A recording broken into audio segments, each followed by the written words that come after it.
Real Me, This Is My Life, Chapter 5, Episode 19. I was 13 years old. 1982. Ayokong mangyayari din sa akin ang nangyayari sa ibang mga babae na inaabuso ng kanilang mga amo. Kaya nag-iingat ako pag may ganyang mga amo. Akala nila pagmamay-ari nila ang mga katulong nila. Natatakot ako, baka mangyayari yan sa akin. Lagi akong pinipilit ng amo kong lalaki. Pag may nag-iinuman sa karinderya, ako lagi niyang uutusan mag-serve. At bastos na sila kasi, pag nakainom na.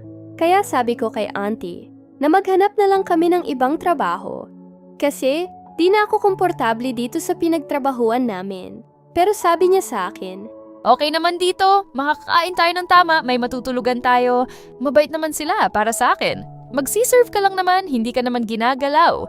sabi ko, Te, hinahawakan nila kamay ko, mag-uusap daw muna kami, at pinagtatawanan nila ako. Lasing sila, puro bastos na sinasabi. At sabi pa, paglaki ko raw gandang babae raw ako malinamnam. Sabi ko, Te, sige na, alis na tayo dito. Ayoko na dito, Te. Maghahanap na lang tayo ng iba. Sabi ni auntie. Na, ayoko dito lang tayo. Maghahanap na naman, mahirap tayong dalawa makahanap na magkasama. Wala nang tatanggap sa atin, kaya dito na lang binibiro ka lang nila at andito naman ako. Si auntie ko kasi, mabilis magtiwala, lalo na pag lalaki pag-usapan. Kaya wala akong tiwala sa kanya pag na-insecure ako sa nakapaligid sa akin.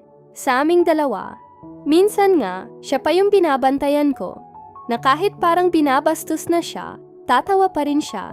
Itutuloy at Melby.